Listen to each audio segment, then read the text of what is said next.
예수를 믿는 많은 성도들이 시험에 넘어질 때가 많습니다.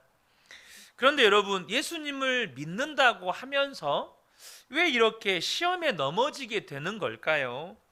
핵심은 예수님을 믿는다고 하지만 예수님을 바로 믿지 못하고 있기 때문입니다. 히브리서 기자가요, 히브리서를 13장에 걸쳐서 장황하게 기록하고 있는 것 같지만 그가 쓰려고 했던 것은 단순하게 하나입니다. 그게 뭐냐면 이제는 정말로 예수님을 바로 믿자는 것입니다. 당시 성도들이 박해가 너무 심해지다 보니까 하나님을 떠나는 이들까지 생겨나게 되었는데 그들은 박해가 너무 심하기 때문에 그런 줄로 알았습니다. 그런데 히브리서 기자는 문제는 박해가 심한 게 아니고 예수님을 바로 믿지 못하기 때문에 박해가 문제가 된다는 거예요. 예수님을 바로 믿으면 문제라고 여겨지는 것들이 오히려 간증거리가 됩니다. 히브리서 9장 오늘 이 본문의 말씀은요, 예수님의 보혈의 능력에 대해서 말씀을 하고 있습니다. 예수님의 보혈의 능력은 우리의 죄의 문제를 해결하시는 가장 강력한 십자가 복음의 메시지입니다. 예수님께서 우리를 위하여 십자가에서 보혈을 흘려주신 것이 어떤 능력이 있습니까? 14절에 나옵니다. 하물며 영원한 성령을 힘입어 자기 몸을 흠없는 제물로 삼아 하나님께 바치신 그리스도의 피야말로 더욱더 우리들의 양심을 깨끗하게 해서 우리로 하여금 죽은 행실에서 떠나서 살아계신 하나님을 섬기게 하지 않겠습니까? 이 앞절에 보면 이 짐승의 피도 우리의 육체를 정결하게 하거든 하물며 예수님의 피야말로 우리를 살아계신 하나님을 섬기게 만들지 않겠느냐, 이렇게 말씀하시는 거예요. 그러니까 보혈의 능력을 한마디로 이야기하면 이 노란색으로 표시되어 있는 부분처럼 살아계신 하나님을 섬기게 하는 능력이라는 것입니다. 사람마다 문제가 다르고 복잡한 것 같지만 사실 뿌리는 하나입니다. 그것은 하나님과의 관계가 바르지 못하기 때문이에요.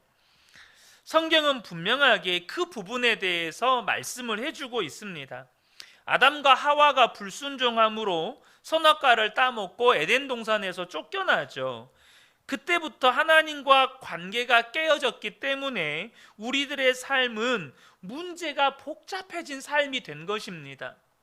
남자는 수고로 이 땀을 흘려야 소출을 먹을 수 있고 여자는 해산의 고통을 해야 했고 더 나아가 근본적으로 아내와 남편의 관계가 깨어진 관계가 되어버렸어요. 그러므로 여러분, 저와 여러분이 바로 보셔야 돼요. 하나님과의 관계가 깨어지니까 우리의 삶이 복잡해져 버렸다는 거예요.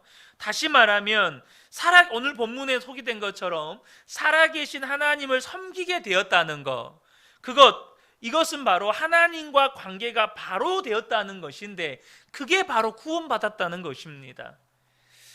여러분, 우리의 삶의 구원은 하나님과 관계가 바르게 되는 것에서부터 시작이 되는 거예요. 우리가 하나님을 살아계신 하나님으로 섬기게 될 때부터 우리의 삶의 문제는 해결되기 시작하고 하나님이 약속하신 것을 받아 누리게 되는 것입니다. 여러분, 문제부터 해결하려고 하지 마세요. 하나님과 관계부터 회복하려고 하세요. 관계가 회복되어야 문제가 해결이 되고 약속하신 복을 누리게 되는 것입니다. 예수님께서 십자가에 피 흘려 죽으신 이유도 우리가 하나님을 믿되 오늘 본문의 말씀처럼 살아계신 하나님을 섬기게 하려 하심이라는 거예요. 여러분, 근데요, 하나님은 보이지도 않고 만지지도 못하는데 어떻게 살아계신 하나님으로 섬길 수 있습니까? 이 14절 말씀에 두 가지 일을 통해서 그 일을 이루셨다는 거예요. 첫 번째는 뭐냐면 예수님의 보혈 때문에 우리의 양심을 깨끗하게 하심으로 하나님을 섬기게 한다는 겁니다. 14절 말씀을 색깔을 좀 달리 칠해서 보여드릴게요. 예수님의 그 피로 말미암아 우리들의 양심이 깨끗하게 되어서 살아계신 하나님을 섬기게 한다는 겁니다.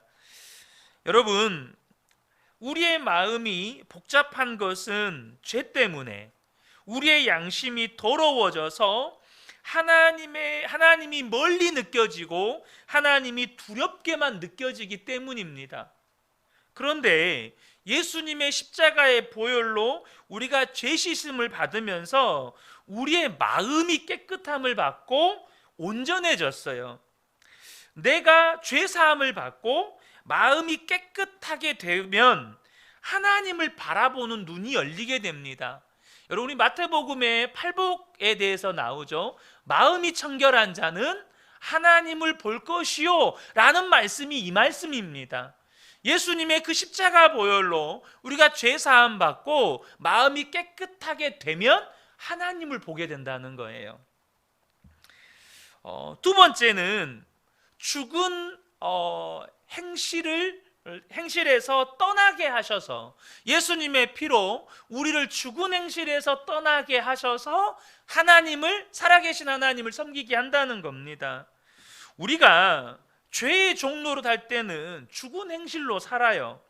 그런데 예수님의 보혈로 우리의 죄가 사함받고 우리의 심령의 변화가 일어나서 이제는 죽은 행실을 다 버리고 거룩한 하나님의 자녀로 살게 되므로 이젠 살아계신 하나님을 섬기게 된다는 겁니다. 더 이상 육신의 종로로 하지 않고 성령님이 이끄시는 대로 살아감으로 살아계신 하나님을 섬긴다는 거예요. 예수님이 십자가에서 보혈을 흘려주시기 전에 하나님은 이미 율법을 통해서 우리가 죄 지었을 경우에 이 짐승의 피의 제사를 통해서 속죄받는 길을 열어주셨습니다.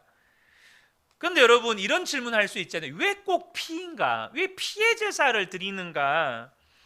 여러분, 왜 피의 제사냐면 죄를 지으면 우리의 영이 죽습니다. 왜냐하면 죄의 삭은 사망이라고 했기 때문에 영이 죽어요. 영이 죽는다는 말이 뭔 말이죠? 하나님과의 관계가 끊어졌다 이 말입니다.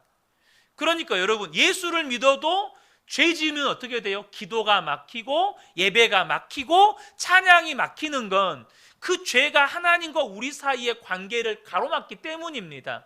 물론 우리가 죄를 짓는다고 해서 예수 믿고 구원받은 우리의 영이 죽는 건 아닙니다. 하지만 그 죄가 하나님과 우리 사이의 관계를 막습니다. 그러나 예수를 믿기 전에 있는 영혼들은 그 죄가 그들의 영혼을 죽게 만들었어요. 그러니까 하나님도 모르고 하나님을 찾지도 않고 말씀을 들어도 말씀을 생명의 말씀으로 듣지 못하는 거예요.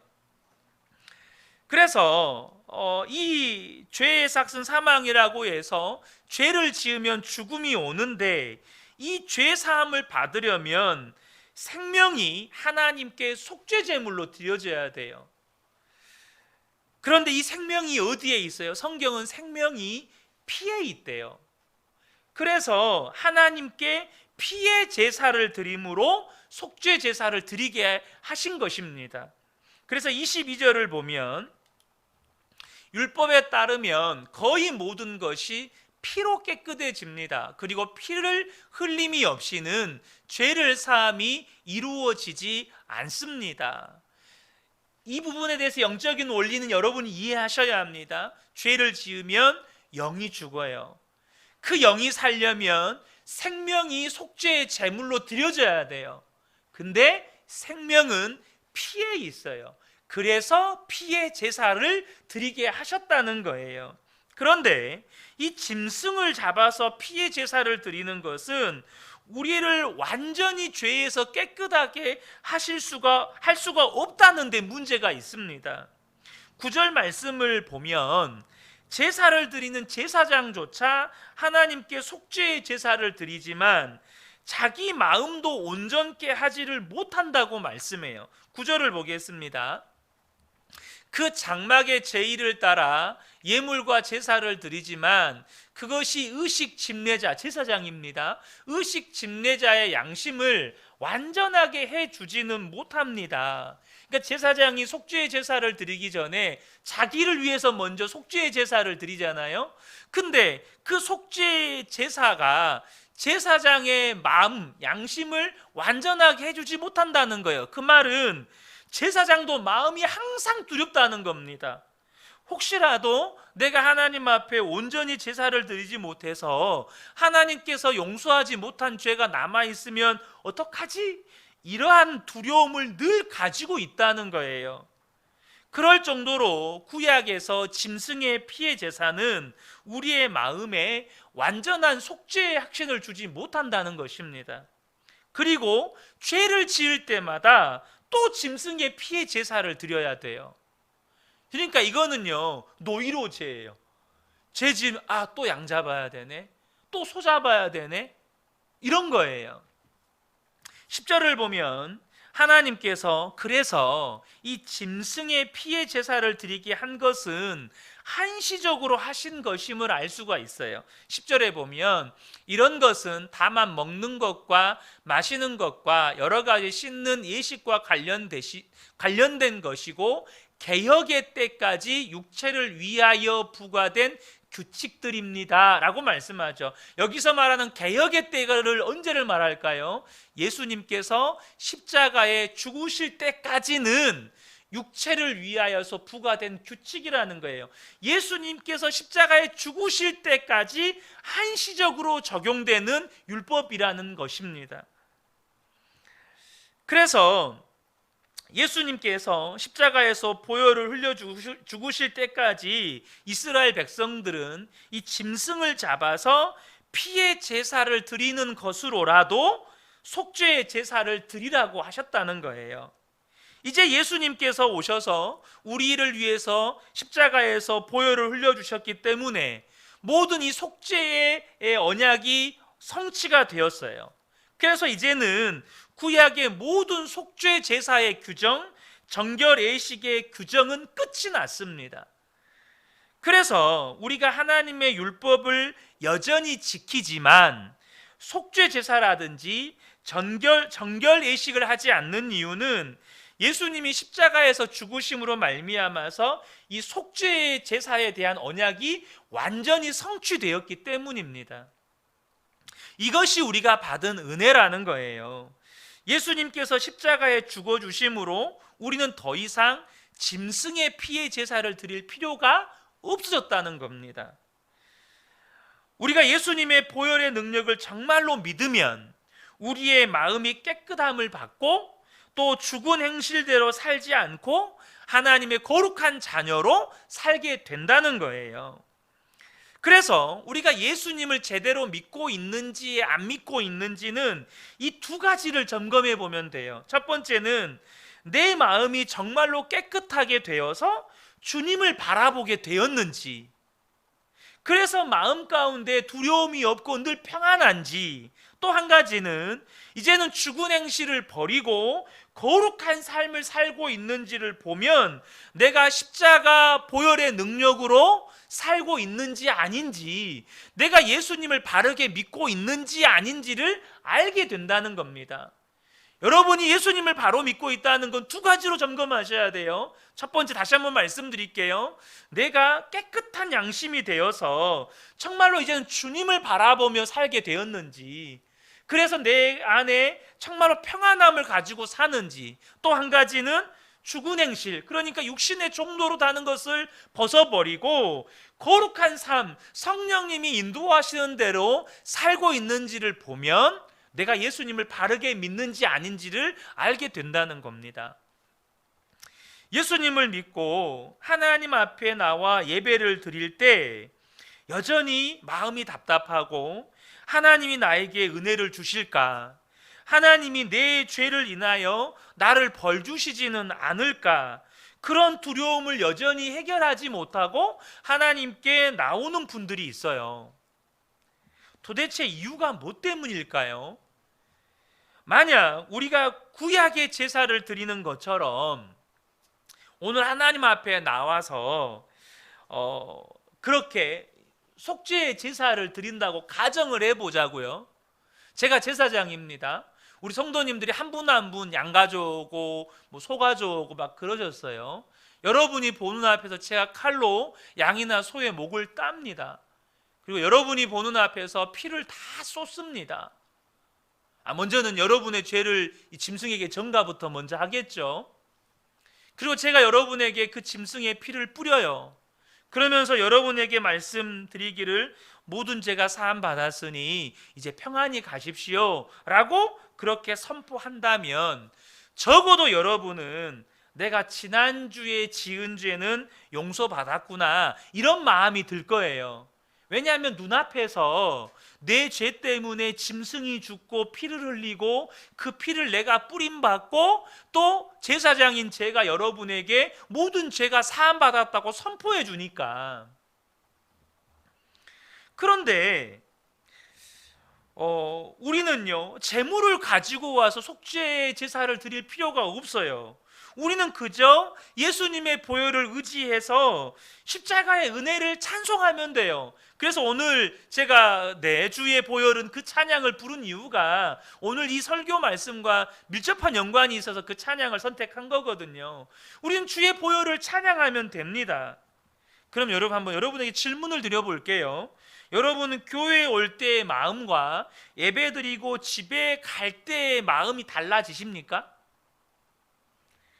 교회에 올 때는 답답해서 왔지만 집에 갈 때는 완전히 내 죄가 씻음을 받아서 정말 마음이 편안하고 하나님과 나 사이에는 아무것도 막힘이 없는 그런 충만함을 누리면서 집으로 가신가요?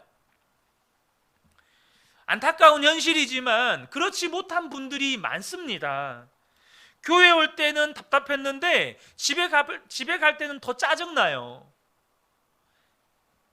예수님을 어떻게 믿길래 그렇게 되는 것입니까? 이유는 짐승의 제사는 내 죄를 대신한 저 속죄 제물이 내 눈앞에서 비참하게 피를 쏟으며 죽어가는 모습을 봐요. 그러니 내가 용서받았다는 느낌이라도 와요. 느낌이라도. 그런데 예수님의 십자가의 보혈은 지식으로만 아는 거예요. 여러분, 눈으로 보는 것과 지식으로 아는 건 엄청난 차이가 있어요. 물론 육신의 눈으로 보는 것이긴 하지만 분명하게 아셔야 돼요. 눈으로 보는 것, 즉 경험하는 것과 지식으로 아는 건 엄청난 차이가 있습니다. 지식은 우리에게 감동을 주지 못합니다. 지식은 우리의 마음에 확신을 주지 못해요. 여러분 중에 예수님의 십자가의 은혜를 어느 날 깊이 깨닫고 너무너무 감격하고 그래서 밤새도록 울고 기도하고 찬송하고 그러고 났더니 세상이 달라진 것 같고 여러분의 삶 전체를 하나님께 드려도 아깝지 않은 그런 은혜를 경험해 보신 분들이 계실 거예요. 저도 고등학교 2학년 때 그 수련회를 다녀와서 그 목이 생게요. 6개월을 가더라고요. 목이 안 돌아올 정도로 그 3박 4일의 은혜의 여파가 한 6개월 정도 목이 안 돌아올 정도로 그렇게 뜨거운 은혜를 경험했었거든요. 근데 여러분, 그런 은혜를 받았는데 지금은 마음이 냉랭해져 있는 분들이 많아요. 그렇게 주님께 내 삶, 내 생명 드려도 아깝지 않습니다. 그랬던 때가 있었는데 지금은 마음이 냉랭해져 있는 분들이 많다니까요. 뭘 말하는 겁니까? 우리가 아무리 놀라운 십자가의 은혜를 깨달아도 깨달음만으로만 그치면 1년도 못 가요. 아무리 은혜를 받아도 어느 순간 메마른 마음으로 돌아가 버린다는 겁니다.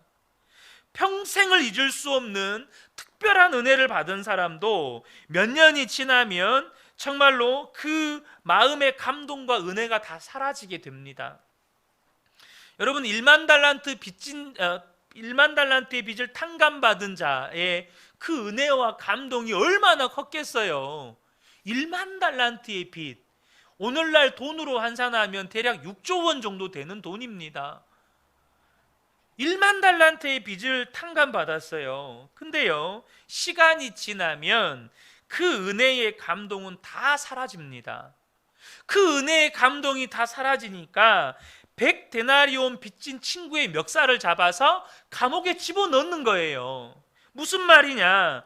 여러분, 저와 여러분이 어제 깨달았던 그 언젠가 과거 어느 시점에서 깨달았던 그 은혜만 가지고 살면 저와 여러분이요, 누가 조금만 내 마음을 상하게 해도 용서가 안 돼요.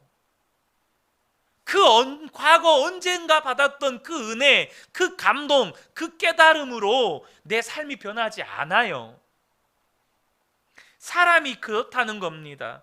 은혜를 받은 기억만 가지고는 계속 은혜를 누리고 살지 못한다는 거예요. 우리가 예수님의 십자가 보혈, 그 엄청난 은혜를 받고도 실제로 마음이 냉랭한 이유는 뭐냐 하면 예수님을 살아계신 예수님으로 바라보지 못하기 때문입니다. 예수님과 십자가 복음이 내가 한때 깨달았던 복음이고 그 보혈의 능력이 다 지식이고 교리로만 그쳐버리기 때문이에요. 여러분, 이기풍 목사님 잘 아시죠? 우리나라 최초의 제주도 선교 개척자이십니다. 이분은 청년 때 예수 믿는 것을 대단히 싫어했습니다. 어느 날 마포 삼열 목사님으로 우리에게 익숙한 사무엘 맏팻 선교사님이 노방 전도를 하는 것을 보고 너무 꼴보기가 싫어가지고 돌을 던졌어요. 근데 이 마포 삼열 목사님이 턱이 터져서 피가 철철 흐른 거예요. 그때는 자기가 잘했다고 생각을 했는데 그날 밤부터 꿈에 시달리는 거예요. 사도 바울에게 예수님이 나타나신 것처럼 이기풍 목사님에게 꿈에 나타나서 어찌하여 네가 나를 핍박하느냐 이렇게 찾아오신 거예요. 그래서 예수님 정말 살아 계시는구나.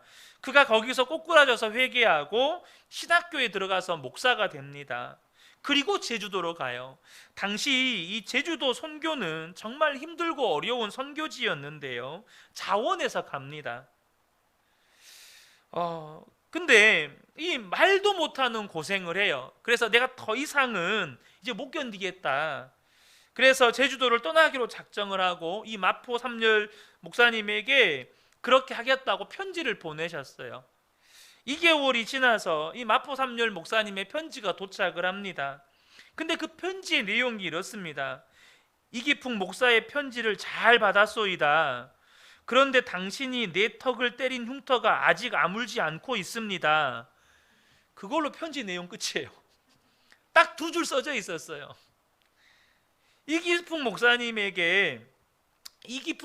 그 편지를 읽고 다시 통곡하고 회개를 합니다. 그리고 다시 열심히 제주도에서 복음을 전하신 거예요. 뭘 말씀드리려고 하냐면 이기풍 목사님에게 이 마포 삼열 목사님은 여전히 지금 살아있는 분이에요. 그러니까 그 옛날에 예수 안 믿었을 때 돌을 던져 그 목사님의 턱을 깨트린 그 일이 그 마포 삼열 목사님을 만날 때마다 오늘의 사건이 되어버리는 거예요. 여러분, 우리가 예수님을 오늘 바로 지금 살아계신 예수님으로 안 만나고는 엄청난 차이가 있는 겁니다. 예수님이 우리에게 살아계신 예수님이 될 때 예수님의 십자가의 사건은 언제나 현재 사건이에요.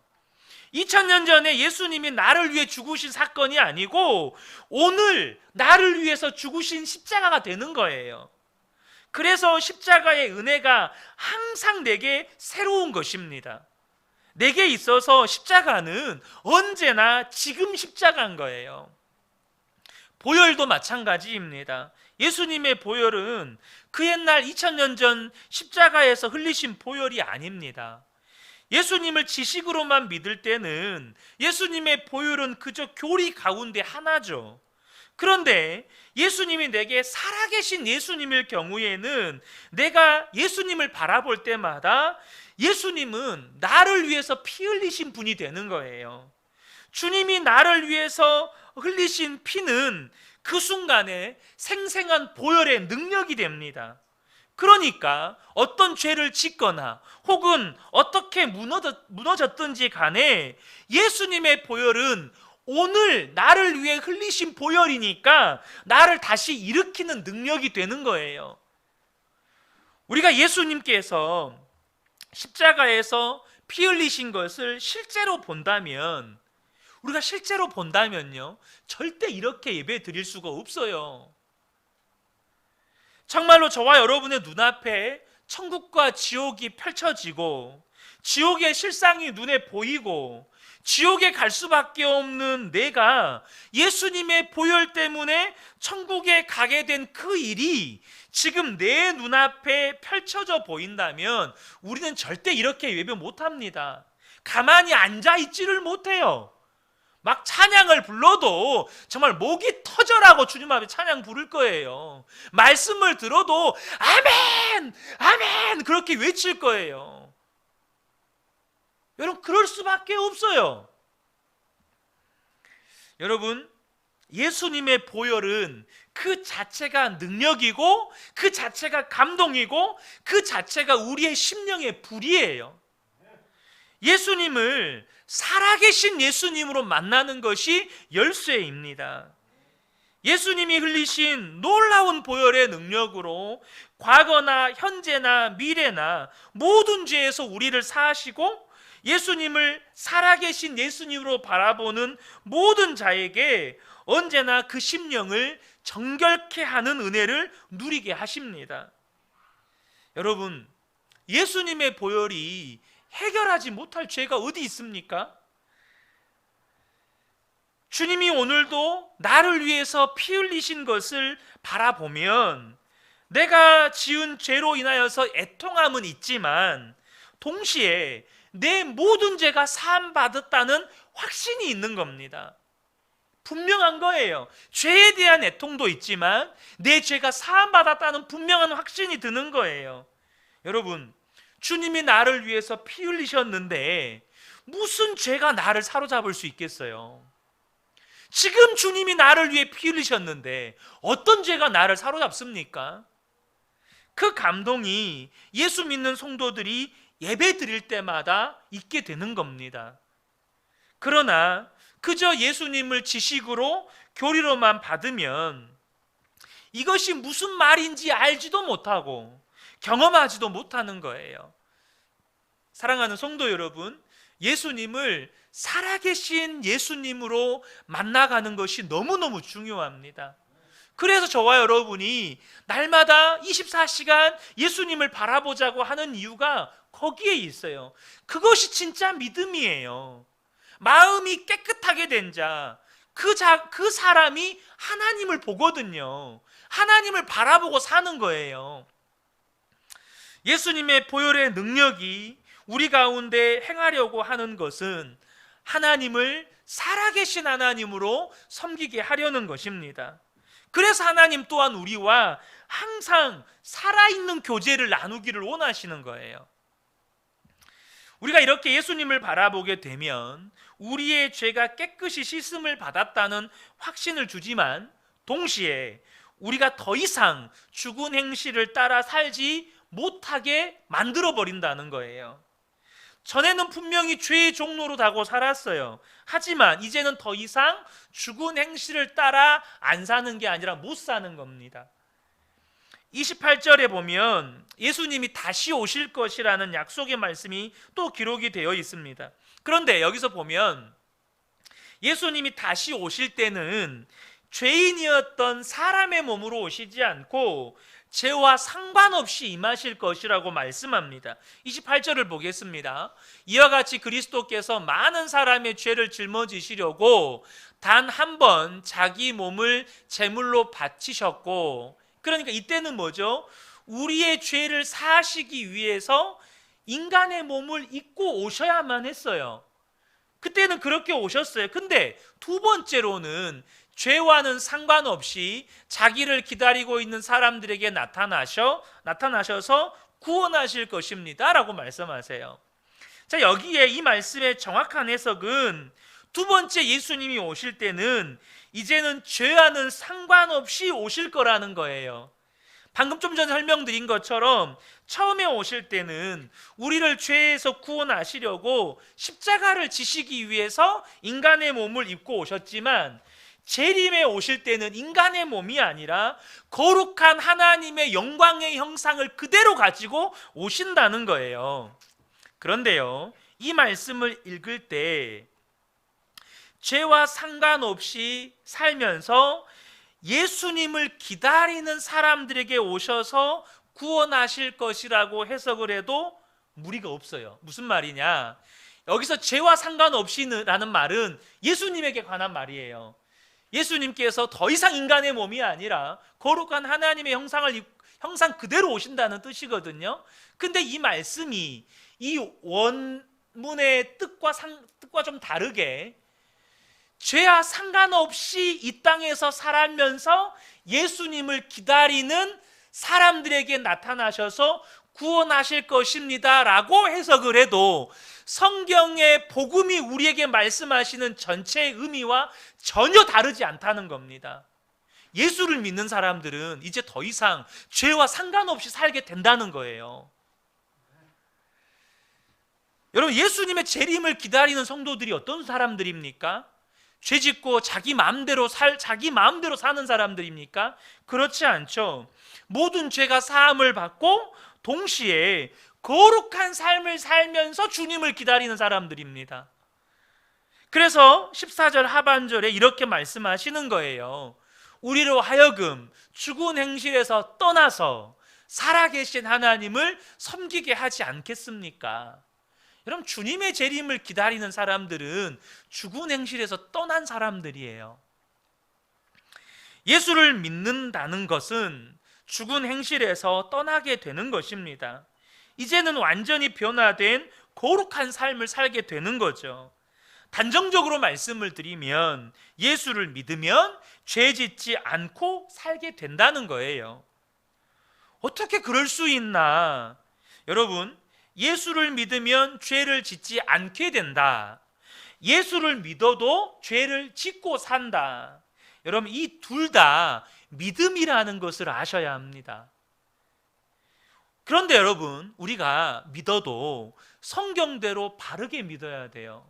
예수를 믿으면 죄를 짓지 않게 된다. 이게 성경적인 믿음일까요? 예수를 믿어도 죄는 짓고 산다. 이게 성경적인 믿음일까요?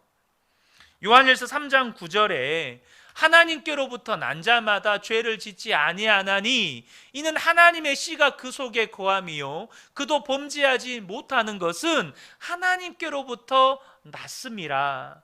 하나님께로 난 자는 범죄하지 않는데요. 근데 그 뒤에 가보면 범죄하지 못한대요. 이게 성경적인 믿음입니다. 성경은 분명히 말씀하셨어요.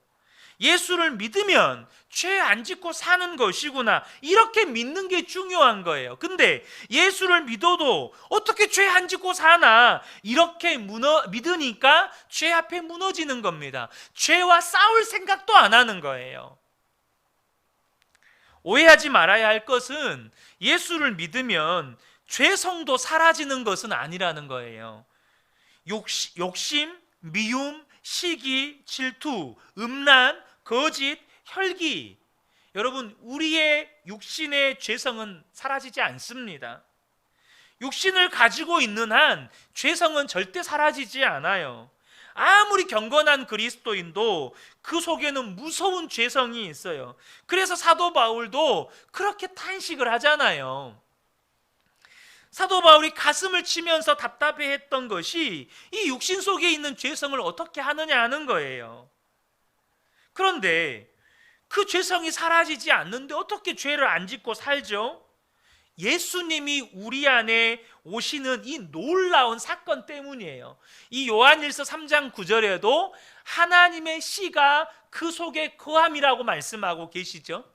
예수님이 우리 안에 들어오신 것을 요한 사도는 하나님의 씨가 그 속에 거하고 있기 때문이라고 표현합니다. 여러분,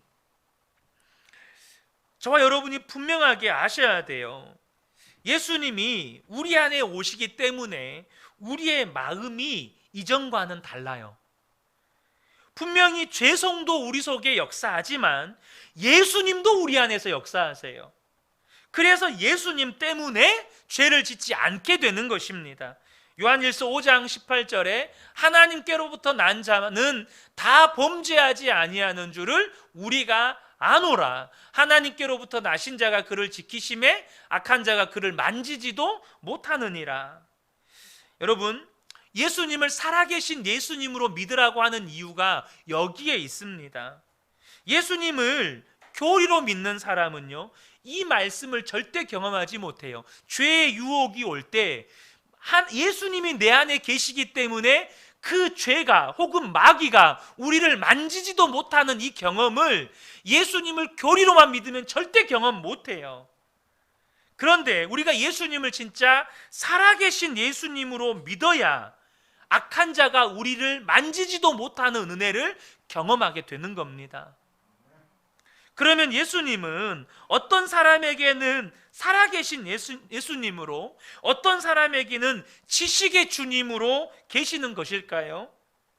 그가 예수님 안에 거하기를 힘쓰느냐 그렇지 않느냐에 따라서 달라요.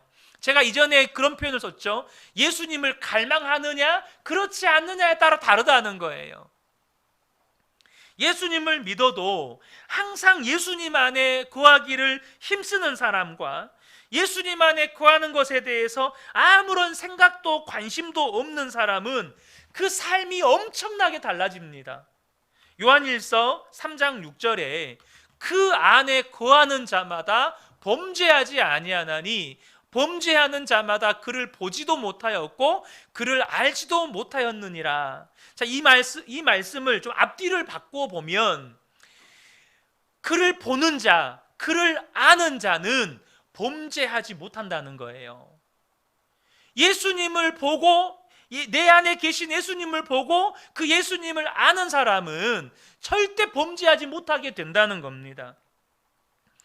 여러분, 예수님을 믿으면서도 그냥 죄의 유혹이 올 때 죄와 싸워볼 생각도 않고 주님을 찾지도, 주님을 부르지도, 주님 앞에 엎드리지도 않고 그냥 죄 짓는 사람은 실제로는 예수님을 모르는 사람이에요. 정말로 예수님 안에 거하려고 힘쓰는 사람은 예수님께서 지켜주십니다. 예수님께서 마귀의 유혹과 죄의 역사에서 보호해 주세요. 근데 우리가 원하지 않으니까, 내가 주님을 찾지 않으니까, 내가 주님을 간절히 바라지를 않으니까 주님도 어떻게 하실 수가 없는 거예요. 여러분, 우리 안에 있는 죄성은 여전히 무서운 죄성입니다. 분명하게 아셔야 합니다. 하지만 예수님은 우리 안에 살아계신 하나님이십니다. 내 생명이시고 내 주님이세요. 우리가 예수님을 정말로 바라보게 되면 우리는 육신에 끌려 더 이상 육신의 종노릇 하지 않고 예수님에 의하여서 죄에게 승리하는 삶을 살게 된다는 거예요. 이것이 보혈의 능력입니다. 정말로 예수님의 보혈이 내 마음을 깨끗하게 해서 주님을 바라보게 만들어버리고, 예수님의 보혈이 내 안에 모든 이젠 더 이상 육신을 따르지 않고 죽은 행실을 따르지 않고 거룩한, 정말로 주님의 인도하심을 따라 거룩한 행실로 살게 만들므로 말미암아서 살아계신 하나님을 섬기게 한다는 겁니다. 사랑하는 성도 여러분, 지금까지 수없이 예배를 드려왔지만 계속해서 똑같은 문제에 무너지는 분이 계십니까? 그래서 마음이 무겁고 예수를 믿어도 왜 나는 이렇게 변화되지 않는 것일까? 그런 분이 계십니까? 여러분, 기억하셔야 합니다. 우리가 할 수 있는 건 한 가지밖에 없어요. 힘써도 애써도 절대 안 됩니다. 내가 죄 안 지으려고 몸부림치고 그 문제 앞에 안 넘어지려고 애를 써도 안 돼요. 계속해서 안 된다는 나 자신을 발견할 뿐입니다. 한 가지밖에 없어요. 여러분, 예수님 바라보기를 힘쓰라는 겁니다. 예수님 안에 거하기를 힘쓰라는 거예요. 우리를 죄에서 지켜주실 분, 죄에게 이기게 해주실 분은 예수님밖에 없다는 거예요. 예수님의 보혈로 내 죄가 사함 받았다는 것을 정말로 믿고, 그리고 살아계신 예수님이 함께 계심을 정말로 믿고, 그 예수님을 계속해서 의지하고 예수님 안에 거하는 것을 분명하게 붙잡고 살아보시라는 거예요. 그러면 우리 안에 주님의 역사는 반드시 나타납니다. 내가 이전에 이기지 못했던 죄의 문제들, 꼭 죄가 아니더라도 끊임없이 반복해서 넘어졌던 그 문제들을 이제는 뛰어넘는 은혜의 역사를 경험하게 되는 겁니다. 주님이 능히 어떤 처지에서도 우리를 인도해 주신다는 것입니다. 반드시 지켜주세요. 저는 오늘도 우리 함께 예배한 우리 모든 성도님들이 이제는 정말로 예수님을 살아계신 예수님으로 만나가시기를 예수님의 이름으로 축복합니다. 아멘.